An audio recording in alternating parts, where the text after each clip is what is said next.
Madeline. Dovey. Nice to see you again. Nice to see you too.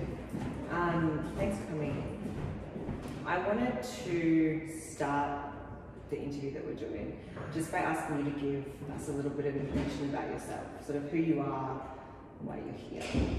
Well,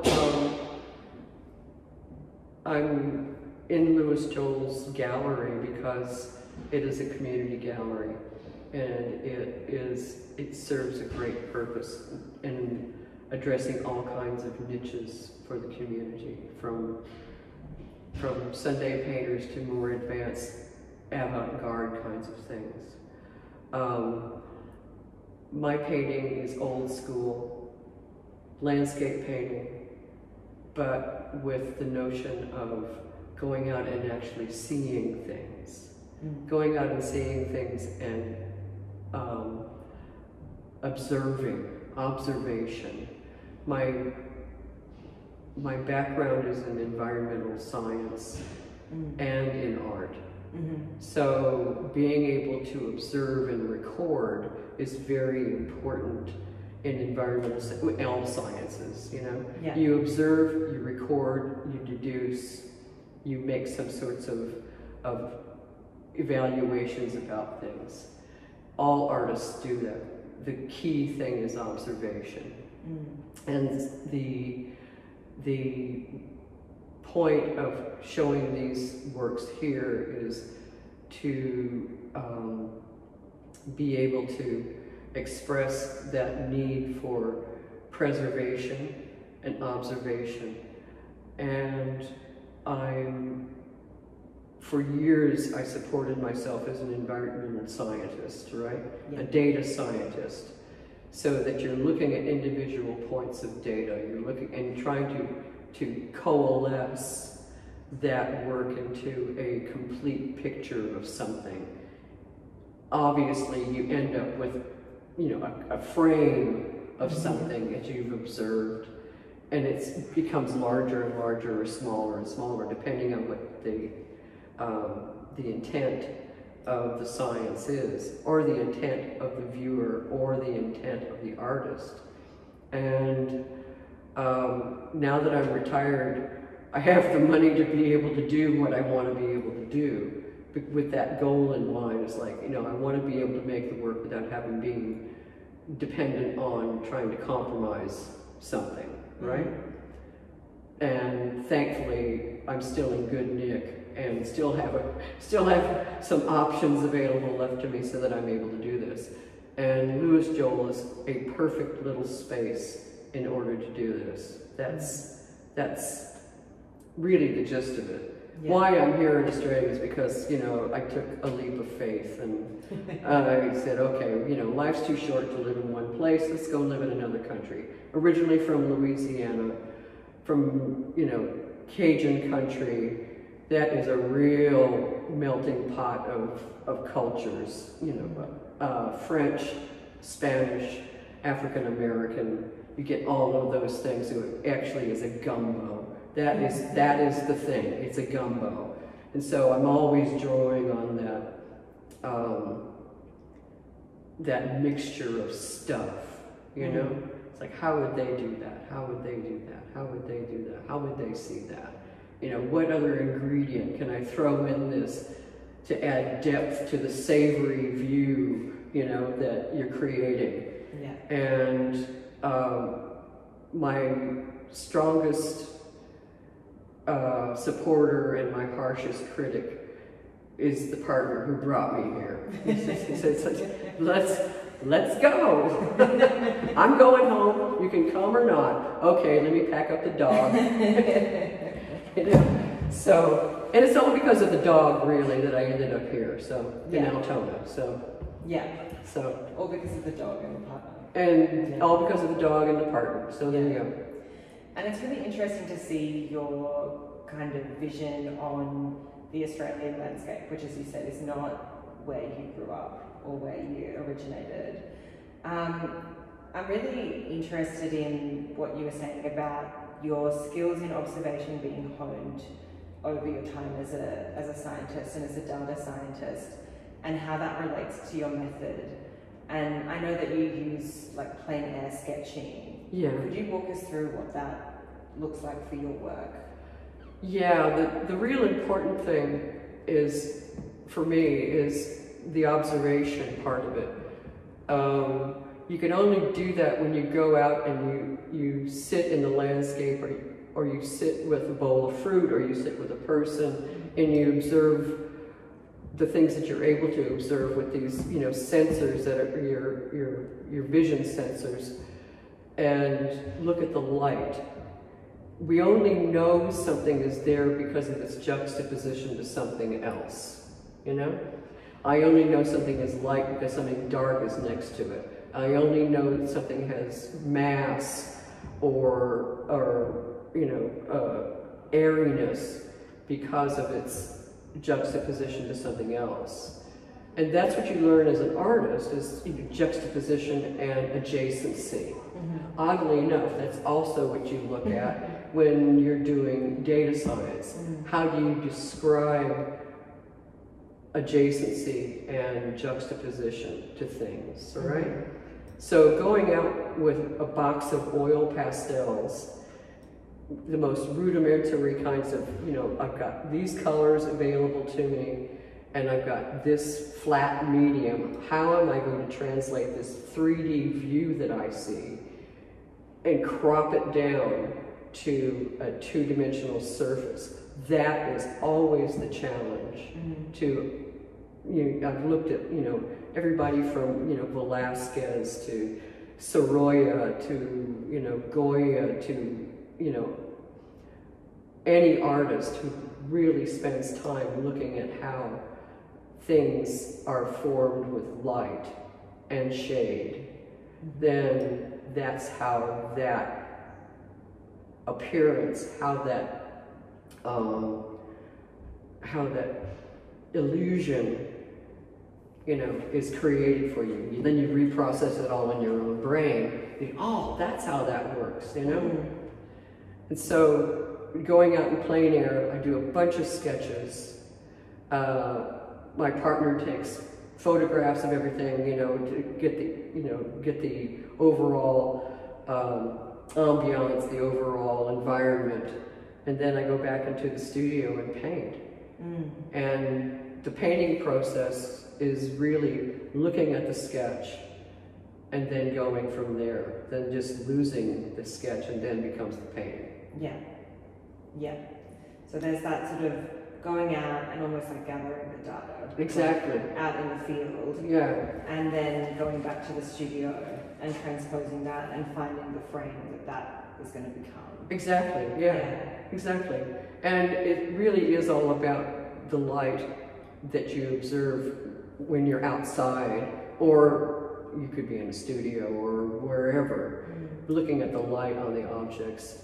And the spaces in between things, it's not just about the thing, it's also the space between things. So and I think that was the comment that somebody said that came up during your launch event, which was last weekend, that your work's suffused with so much light.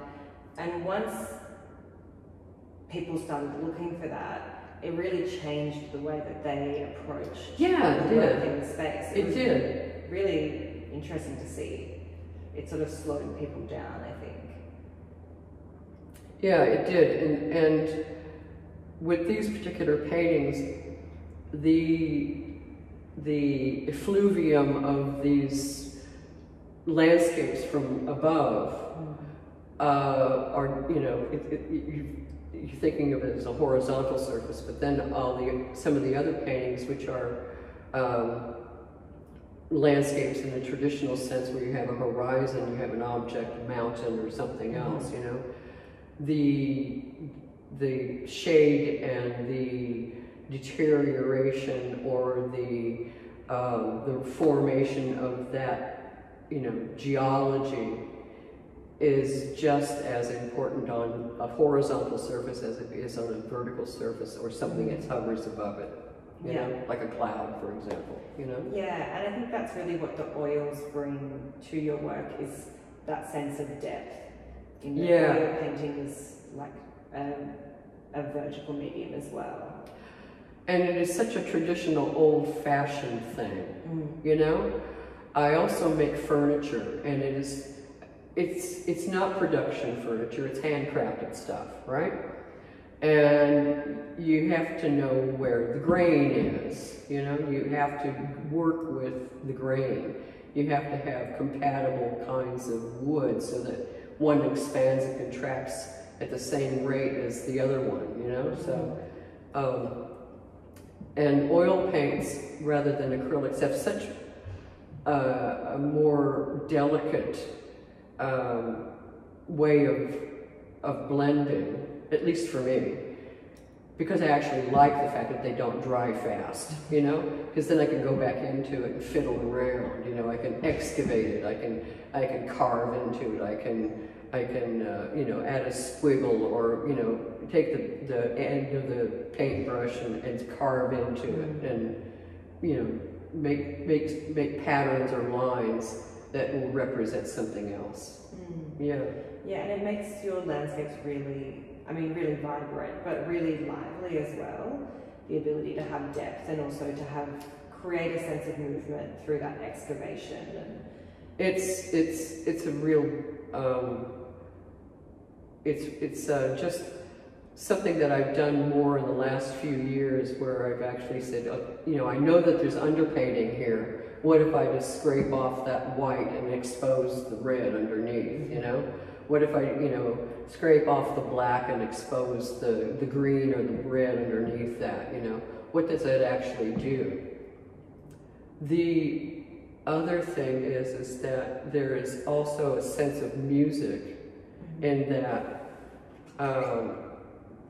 colors vibrate, and tones vibrate, words vibrate. There is a vibration, you know, at some level that we perceive, you know, and that's what the oil painting allows me to do, is allows me to put an orange next to a green or a blue that is like, oh, wow, that's really jarring, or, oh, that's very, you know, harmonious, or I can play with that depth, you know? Yeah. Yeah. Yeah, and the color palette of just this, like, yeah, central desert and then out to the coast. It's, the work hangs together really cohesively, but it feels like a journey through the room, through these different landscapes, like they really come to life. And it seems to me that it's a collection of works that also has a real ethic. And so I was wondering if you could talk a bit about why it's important to you to paint landscapes. Right, and that brings up this phrase that I was thinking the whole time I was painting this, and that was Goya's Disasters of War. When he did all of those etchings, so many of them were titled, I saw this, Yo la vi, I saw this. And our lifespans are so short, you know, in terms of geologic time, to actually be able to see, you know, this moment in time, in this geology that is, you know, it's just so old, particularly in this landscape in Australia. The phrase, Yo la vi, I saw this, was referring to his seeing what happens with the disasters of war. I wanted to turn that on its head, and rather than the disasters of war, look at how small and how fragmentary our time is within this geologic time frame. You know, this is something that's going to be here for a long time, way past our disasters of war. Yeah. You know, way past whatever conflicts we have as a species, you know. There'll be little critters living in these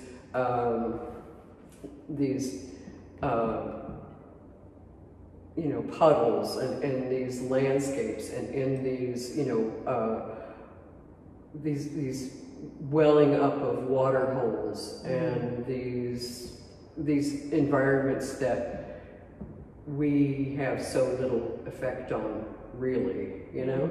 I mean, we do, but we kind of don't, you know? I mean, we're just one big, you know, environmental host anyway, when you think about it, you know? Yeah. So.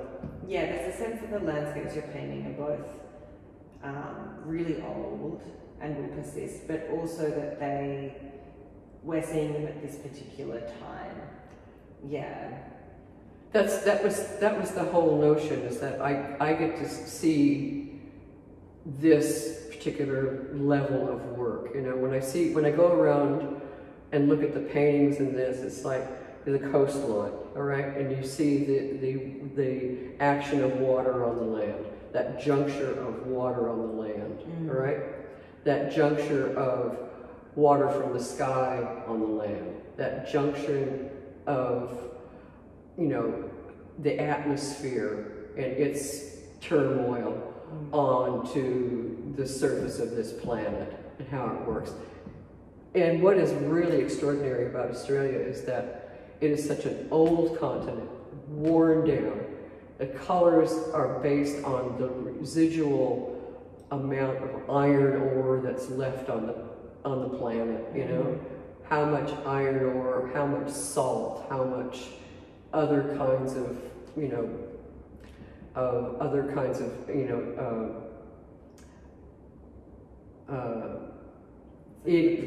minerals and stuff, you know, karst things, you know, it's like, oh my God, you know,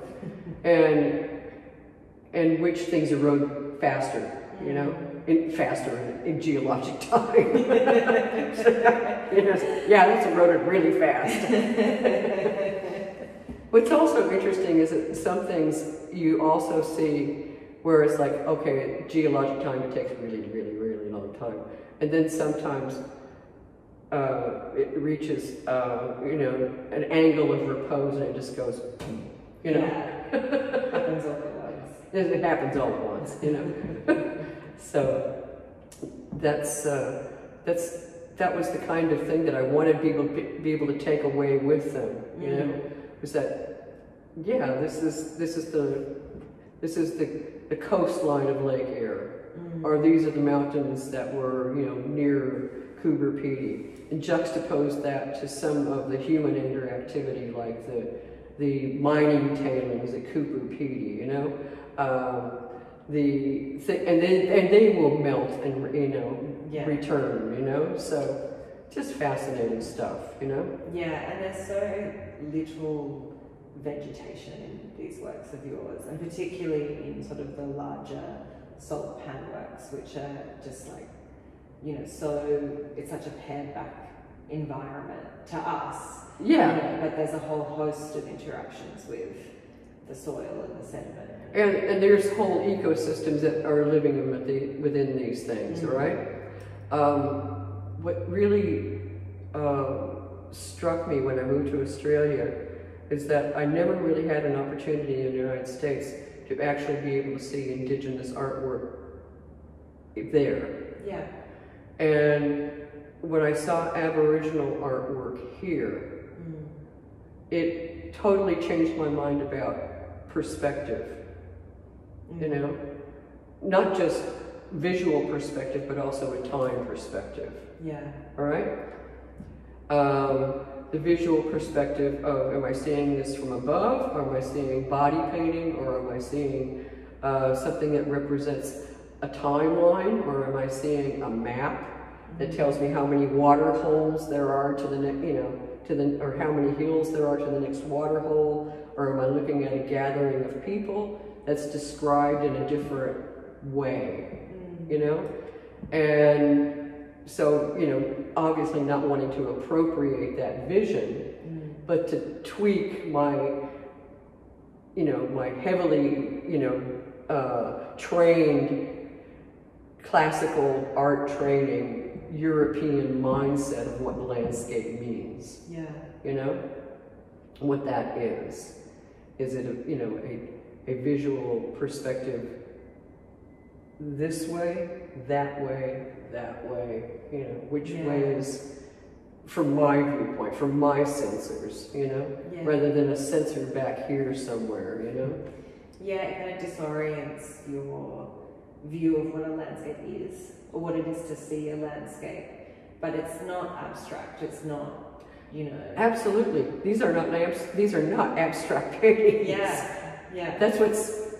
I think that's what the real anomaly is. The real dichotomy between these. They are both literal and abstract. Yeah. That's what. When I first saw an Aboriginal painting, I said, "Oh my God, this is like you know, abstract expressionism in the United States." And I said, "No, it's not abstract at all. You know, this is very literal. You know, this is not at all abstract." So there you go. You know. Yeah, I think I'm almost done with my questions. Yeah, thank you. This has been really great to get an insight into the way that you work, but also the ethic behind your works and how those two things are so deeply linked. Like, the art that I really love is art that really marries its method and its perspective, and yours just really is exemplary of that. So. Oh, thank you so much. That's really, coming from you, that's really a really high compliment, you know? Because at this stage of my life, I want to be able to get a few more good pieces of work done, you know? But it's no different for me than, say, cooking. When I go back to my original, you know, roots about how I remember things tasting, you know? And that taste was such a marriage of so many different cultures and so many things from the land that was around us, right? From the swamp, from the, you know, from the ocean, from the land and the flavors of that, right? That's what I draw on now, you know, not, you know, my middle-aged or my youthful angst about portraying things. Now it's remembering, you know, my grandparents, or remembering my family, or remembering things, and how much that actually means to be able to see that, and then be able to transcribe that into some little squiggle, you know, some little line that, you know, will be, you know, dissolve into some other big salt pan, you know? Yeah. Anyway, that is, as always, Madeline, it's such a joy to talk with you and talk at you, you know? I feel like we could keep going, but I might wrap it up here. Okay, no worries. Thank you so much, Dovey. It's you're a good friend. Thank you so much. Alrighty.